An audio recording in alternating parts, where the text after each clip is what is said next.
केवढा आहे तो? तिथंच आहे ना नक्की?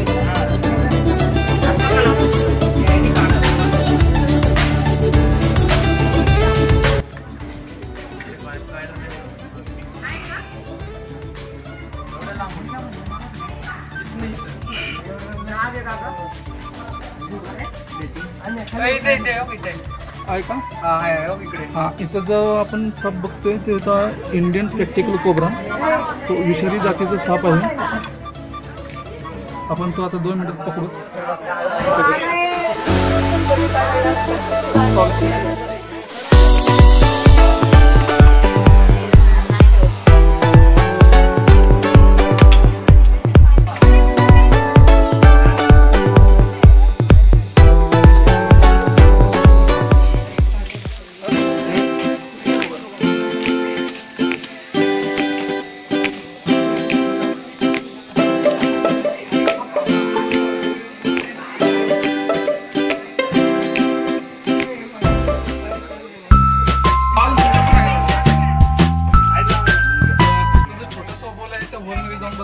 आणि कमीत कमी तो 2.5 ते 3 फुटापर्यंतचा हा नाग आहे. त्याला म्हणतात इंडियन स्पेक्टिकल कोब्रा. आणि त्याच्यामध्ये जो विष असतो त्याला म्हणतो आपण नेरोटॉक्सिन नावाचं जहर. ते एका वेळेच्या एका बाईटच्या नंतर कमीत कमी माणसाला 4 तासामध्ये दवाखान्यात जावं लागेल. एवढं ते प्रतिकारक एवढा विषारी साप आहे हा.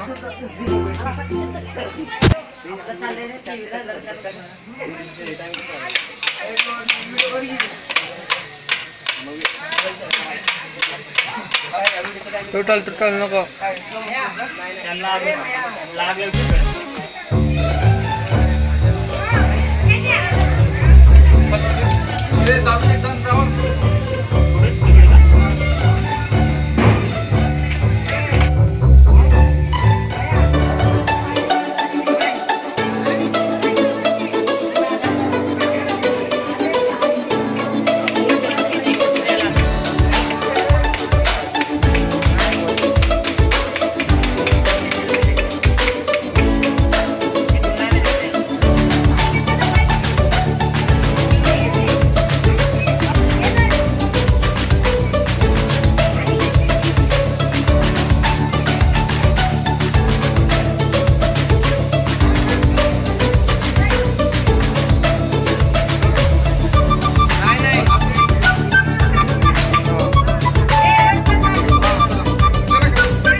कळते त्याला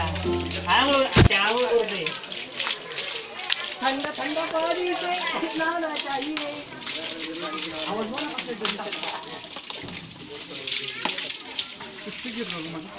खाली चे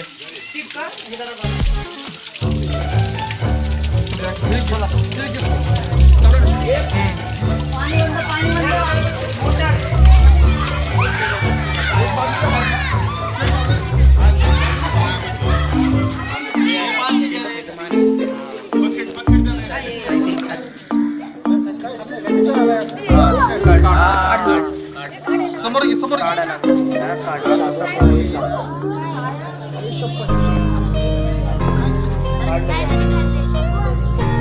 काय तर हे वनराची पिल्ली आहेत जास्त दिवसाच्या कमीत खाल्लेली कमी काढली. 2 पिल्ली त्याने खाल्लेल्या आहेत आणि उघडून काढलेला आहे बाहेर. तर हा एक इंडियन स्पेक्टिकल कोबरा, त्याला आपण मराठीमध्ये नाग म्हणतो आणि हिचं सायंटिस्ट नाव आहे नाजा नाजा. हा खूप विषारी साप आहे. हा जरी दिसायला छोटा असला तर वन बाईटमध्ये कमीत कमी 4 तासाच्या आतमध्ये त्याचा मृत्यू होऊ शकतो.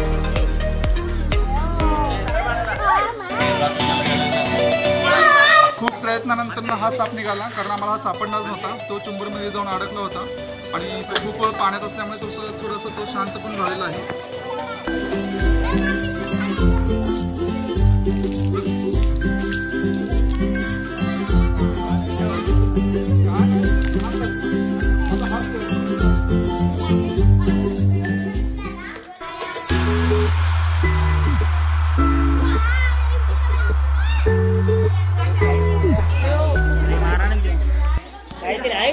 तर मित्रांनो, मला उशीर न करता आपण पर्यावरणामध्ये रिलीज करू, माझा रिस्क्यू केलेला आहे. तर शेवटपर्यंत असंच राहा. आमच्या यूट्यूब चॅनलवरती माझं यूट्यूब चॅनल आहे स्नेक सेवर फ्रेंड्स एरिया.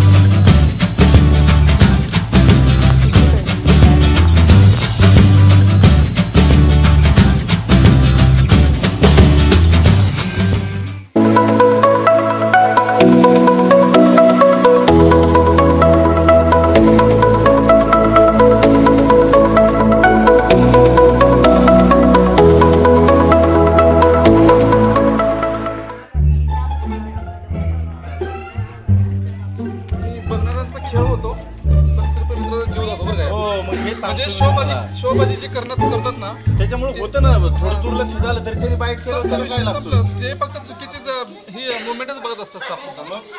कारण सापाला माहित आहे कधी चावायचं कधी नाही. तो त्याचा टायमिंग बरोबर हे करत असतो. हा मग.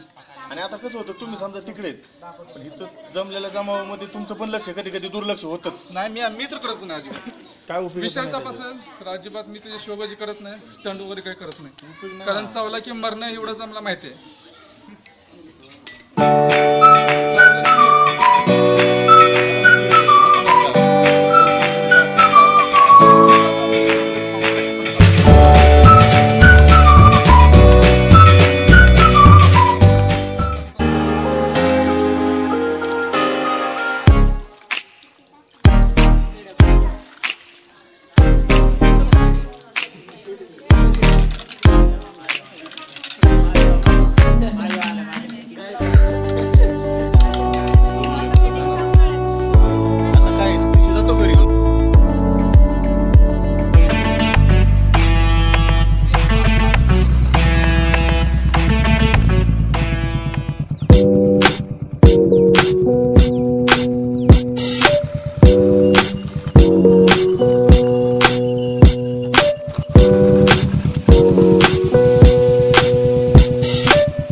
मित्रांनो, अशा निसर्गरम्य वातावरणामध्ये निसर्गामध्ये साप राहण्यासाठी पसंत करतो आणि हीच खरी जागा त्यांची आहे.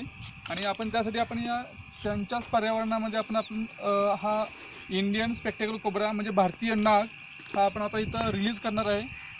तर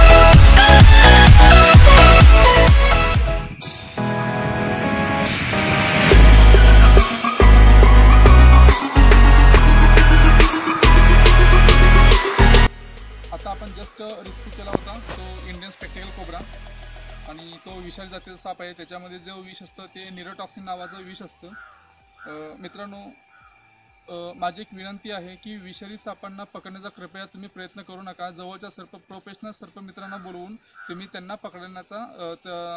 पकडायला सांगा, कारण हे जीवावर बेतू शकतं. कारण आमच्या जे व्हिडिओ आहेत आमच्या यूट्यूबच्या माध्यमाच्या नुसार तुम्ही काय करता, त्याची कॉपी करता आणि कॉपी करून ते पकडण्याचा प्रयत्न करता आणि त्या प्रयत्नानंतर ना तुम्ही पकडतासुद्धा, कारण साप कुणीही पकडू शकेल, पण त्याला हँडलिंग करण्यासाठी त्याला प्रशिक्षणच घेतलं पाहिजे. आणि कृपया तुम्ही असं कॉपी करून पकडण्याचा प्रयत्न करू नका.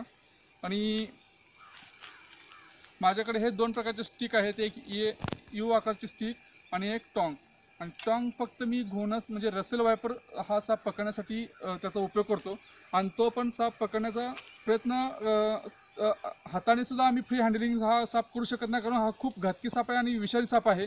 त्याच्यामुळे मी हा पकडण्याचा प्रयत्न करत नाही. मी ह्याच्यानं अजून पण एकही साप पकडलेला नाही आहे, तो फक्त आणून ठेवला. मी आतापर्यंत एक 4-5 घोणस पकडले होते, पण ते ह्या स्टिकनेच पकडले, यू आकारच्या स्टिकने पकडले.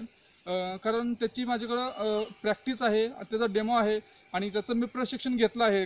कोणत्याही सापाचं आम्ही कसा हाताळू शकतो त्याचं आम्ही ट्रेनिंग घेतलेलं आहे आणि त्या ट्रेनिंगनुसारच आम्ही साप पकडू शकतो. कृपया करून माझी अजून एकदा विनंती आहे, अशा प्रकारचे व्हिडिओ पाहून तुम्ही कोणतीही कॉपी करू नका, कारण त्याच्यामध्ये मृत्यू 100% गॅरंटेड आहे.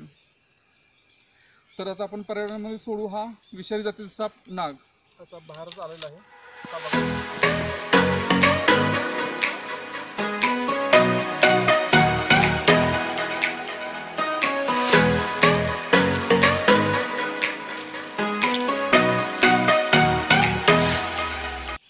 मित्रांनो, शेवटपर्यंत राहिल्याबद्दल थँक्यू.